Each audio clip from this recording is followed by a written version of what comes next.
This is why Ole Miss will beat Mississippi State on Friday. We give you the answer key before Friday's test.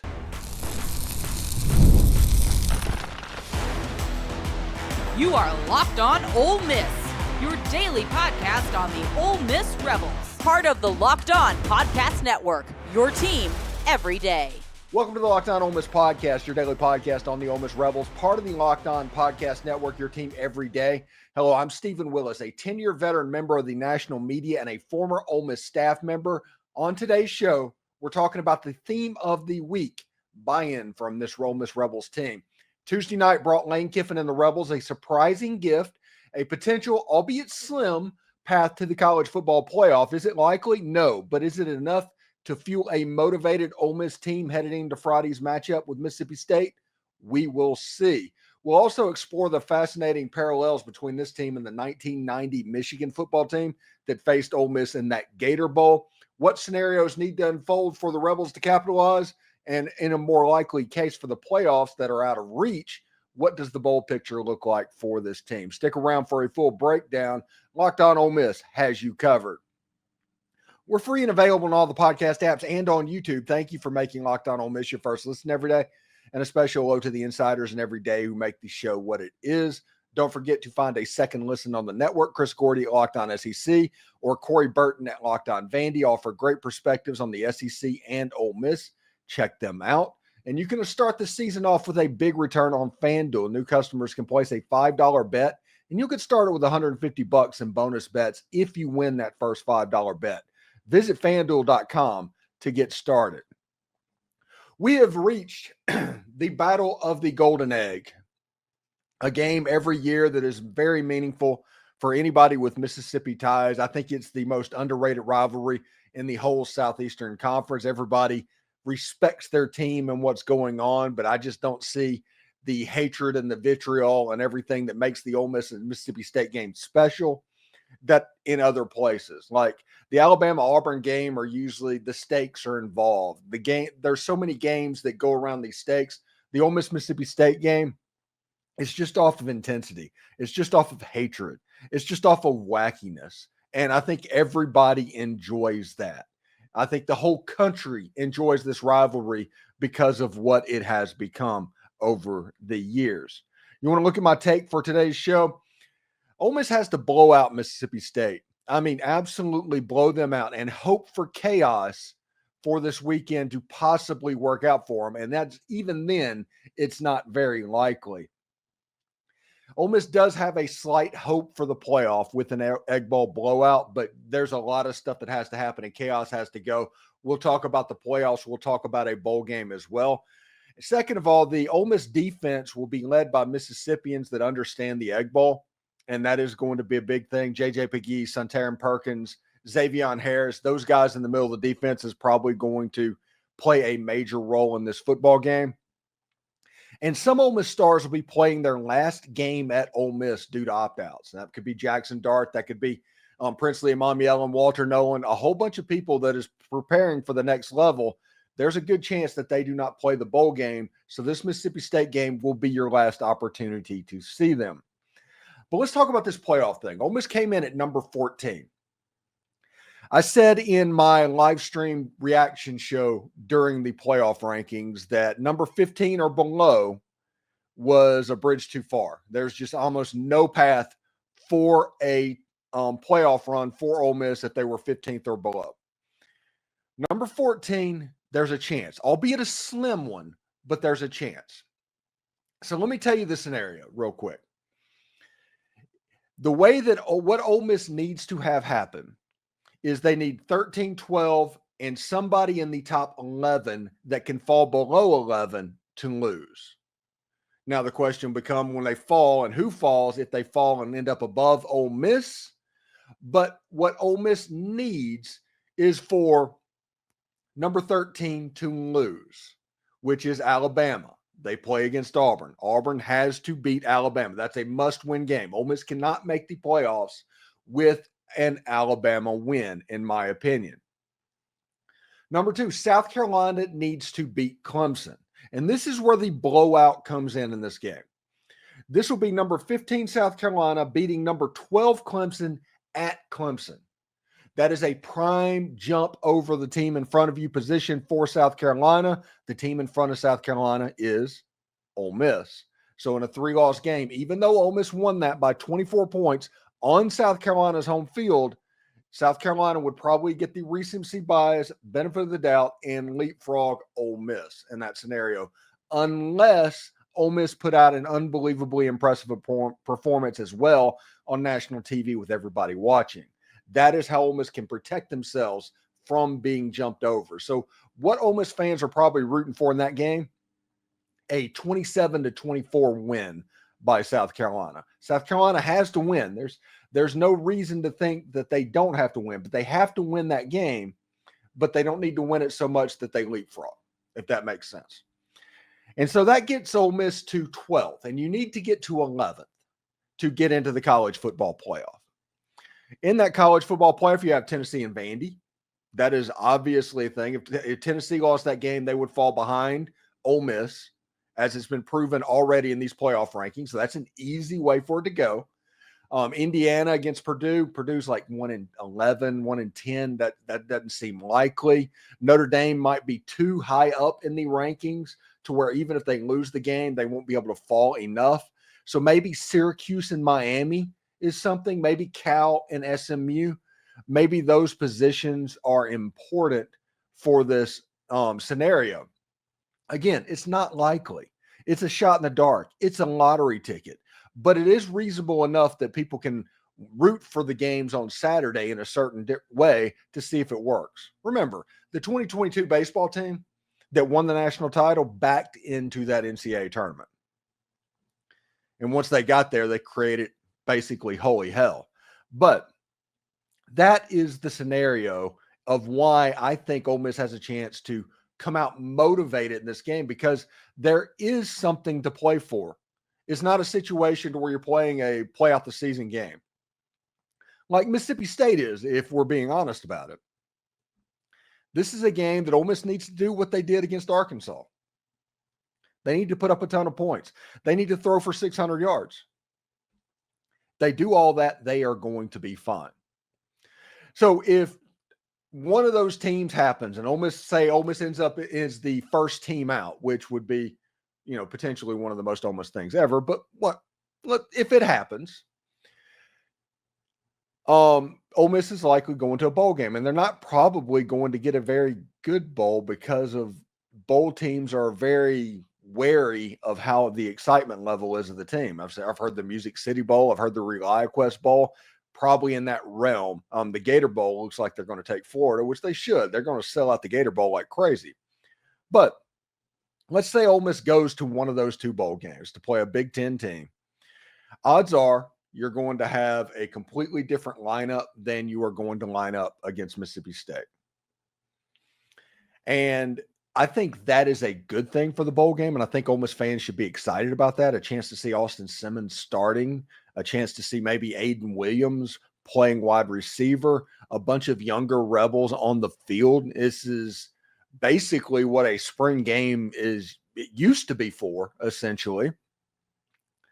But it's a situation to where Ole Miss can really do some work going into spring and into fall. And like I said, we're going to autopsy the season to death after the Mississippi State game. But the motivation of those playoffs has a chance to where Ole Miss comes out and has a chance to 50-burger Mississippi State. Now, the question is, do the players on Ole Miss's football team think 14th is close enough, that scenario is close enough to where they care? Because we've seen this generation that's coming through, when the slightest thing goes wrong, they fall off. It's a generation of front runners right now. And is that fight there? I do not know. We'll have to wait and see on Friday. But I think Ole Miss is going to be able to score and score at will on this Mississippi State game. And so much so that in my final prediction that we're going to put out in the third segment, I changed it a little bit. I do think Ole Miss is going to be a little bit motivated in this game. I do think Ole Miss is going to be able to score points. I do think that defense, and specifically that defensive line, is going to hunt. So that is a very good position. It's going to be very difficult for Mississippi State to deal with the emotion factor of the game. Mississippi State's going to come in and play harder than they have all year. That's not going to change. The Mississippi State game, Ole Miss game, it's going to be a very hard played game. But the emotion factor and actually, why are we doing this? Why are we playing as hard as we're playing? That's kind of tilted on Ole Miss's side, and that's problematic for Mississippi State right now. And we'll see exactly how it goes. Friday marks the end of an era for Ole Miss. You know, key players from a program that has won 37 games in the last 4 years, regular season, will suit up for their final time. Some opting out for the bowl season. It could also be Jaxson Dart's last game as a Rebel. Why does this game mean so much to Mississippi? We'll explain that. Do not miss all the storylines. Get ready to tackle the NFL action with FanDuel, America's #1 sports book, because right now new customers can bet $5 and get $150 in bonus bets if you win. Ole Miss is a 26.5-point favorite over the Mississippi State Bulldogs in the Egg Bowl, and I'm worried about how this team will react after the Florida game, but maybe they're going to be up after the college football playoff rankings. We'll see how that looks. The FanDuel Sportsbook app gives you everything you need to place your bets on the NFL and college football all in one place. So when you get that hunch in the middle of the game, you can check out the latest stats, view play-by-play, and so much more on the same page where you place your bets. Just visit FanDuel.com to join today. You'll get started with $150 in bonus bets if that first $5 bet wins. That's FanDuel.com. Never waste a hunch and make every moment more with FanDuel, an official sportsbook partner of the NFL.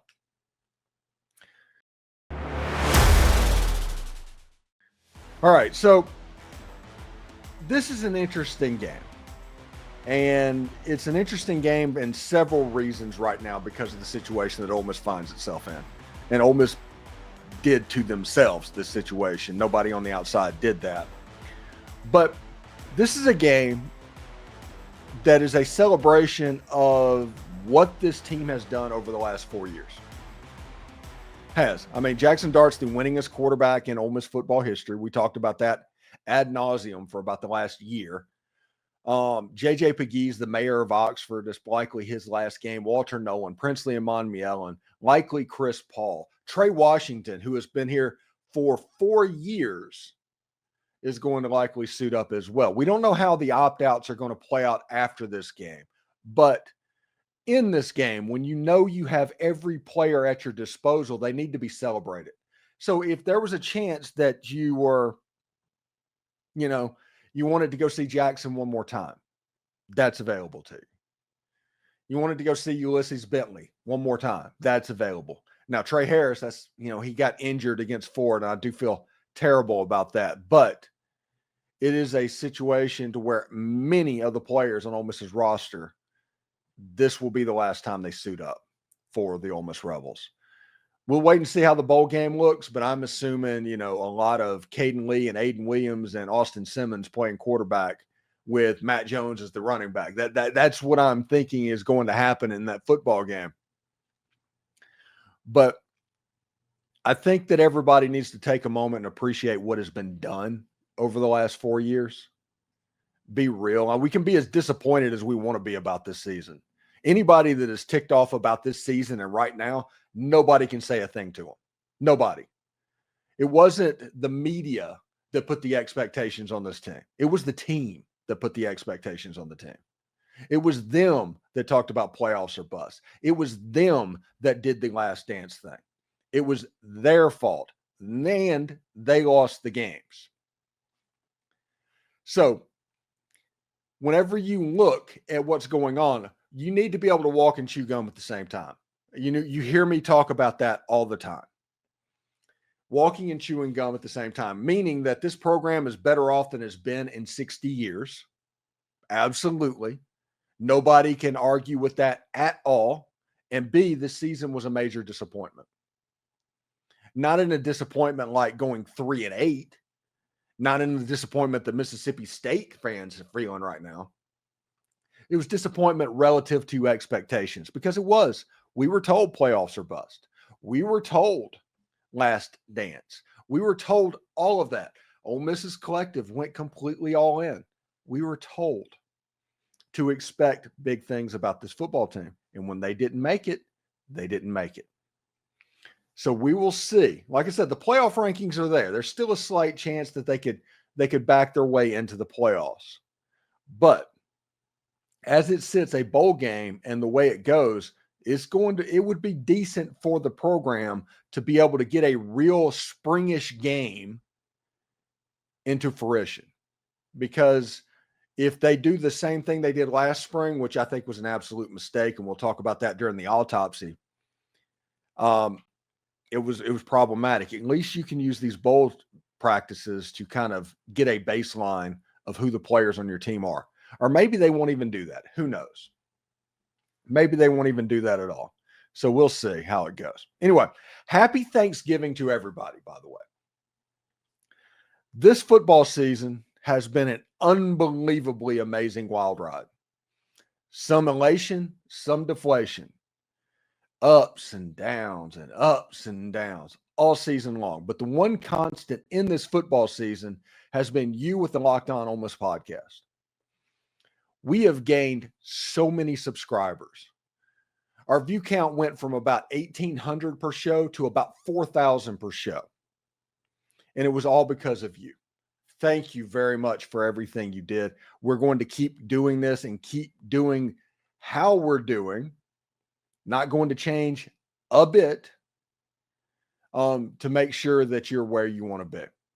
And right now, the way it's set up, if you haven't found the show and this is your first episode, enjoy it. It should be pretty good. And I'm so glad you found us and you're joining the thousands of Ole Miss fans that watch the show on a daily basis. Listen, the Ole Miss fan base, they have several segments of their fan base. They have everything is unicorns and all of that, just going, and I don't want to hear anything negative, anything criticism I consider negative, and that is offensive to me. That is one group. On the other side of the spectrum, you have the one is like, we need to be all negative all the time. We do, because I'm just upset. I need to lash out. I need negativity. This is what I think a fan is supposed to be like. This is how it's supposed to be done. So this season, I have gone from alternating, pissing off one side or the other. Now in the middle, there's about 80% in the middle of the fan that is the majority of this fan base. And I do think we have the most level-headed fan base as Loomers in the whole Ole Miss podcast sphere. We have a group of people that understand that, hey, you can be excited about these certain things and you can criticize these bad things and it all kind of works out. So thank you to everybody and all the Loomers. You are absolutely the best when it comes to following Ole Miss sports. And thank you. I will continue to do this basically until I can't. And this season taught me so many lessons of exactly what I needed to do and how I needed to handle things. And I think the show is going to benefit from that. So thank y'all very much. I hope everybody has a happy Thanksgiving. If anybody's going to the Egg Bowl tomorrow, please be safe traveling. Please be safe at the game and please be safe getting home. But that should be pretty cool. All right, before we take the next break, I will want to say the three players that I have to watch in this game, Santarin Perkins, J.J. Pegues, and Xavion Harris. The Mississippi contingent on the Ole Miss defensive line will be one to watch in this football game. That's just the way it works out. This is a defense that is sitting number one in sacks right now at 49, number one in tackles for loss at 108, and number 5 in scoring defense nationally at 13.9. I talk all the time. I expect Mississippi State to be able to score the football. I do expect them. I think they're going to put some points up. But I wonder if Mississippi State's going to be able to stop the Ole Miss offense. Santarin Perkins, he has 10.5 sacks. Mississippi State has 8 for the season. Santarin Perkins has 10.5. 2 or 3 players on Ole Miss's team have more than 8. This football team is really, really good. The record for sacks at Ole Miss is 12.5. So 2 sacks will tie it. 2.5 will beat it. Van Buren is pretty good, though, so we'll see what's happening. And, of course, this is likely, I think, the last game in Jaxson Dart's career. He's 235 for 339, 3,732 yards. Likely he's going to go over 4,000 yards on the season. He has 24 touchdowns, 6 picks. He is about 40 yards away from the career passing mark, which he should. I mean, the first drive of the game, there's a good chance that he breaks that record. And he's about 470-ish yards away from the single season passing record. Jaxson Dart has a chance to walk out the winningest quarterback in Ole Miss history with every quarterbacking record. That's the whole reason last week was so sad. The whole reason last week was so sad. Jaxson Dart is going down the road to own every record at Ole Miss, and he was a part of this group that has as many wins as they have. So if anybody wants to see Jaxson Dart, there's a good chance that Friday is the last opportunity, because I do expect him to opt out of the bowl game as well. So when we come back, we will have our final segment and share our final thoughts on this year's Egg Bowl, reveal our final score prediction for the Battle of the Golden Egg. Don't miss it.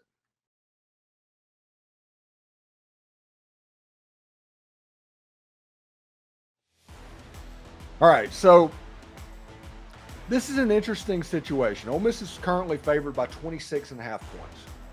The over-under is sitting at 61.5, something like that. But Ole Miss is in a very good shape being favored over. It's a fairly stable line. Ole Miss has about 70% of the money on it. You have a chance where this Ole Miss team could be very, very good in this game. The chance of a blowout, the chance of a 2008 game, it exists. I talked with Jake Wimberly yesterday on the podcast, the Know Your Enemy podcast.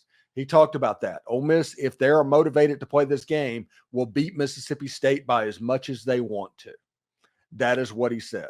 Now, if Ole Miss comes out and plays with their food and they have a repeat of what happened in Gainesville because of their the emotional just deflation, you're probably still looking at about a 31-17 type win. That is situated. But with Ole Miss in the playoff rankings being where they were, I am expecting the Rebels to actually be up for this game, because like I said, this is the path. Everybody wants the path. I think Ole Miss needs to blow out Mississippi State. I'm thinking 40 points blowout, like a 52-10 type blowout in this game. That protects you a little bit from South Carolina beating Clemson by a small margin. Ole Miss does not need South Carolina to blow out Clemson. Ole Miss needs South Carolina to barely beat Clemson. That's the two hardest pieces potentially of this whole path, is South Carolina winning, but not winning by much. And Ole Miss blowing out Mississippi State, is even as bad as their defense has been. Then you need Auburn to beat Alabama, which Alabama got beat 24-3 by Oklahoma the other day. It's possible. And you need Tennessee to get beat by Vanderbilt, a game at Vanderbilt, and Vanderbilt beat Alabama this year. So that's possible as well.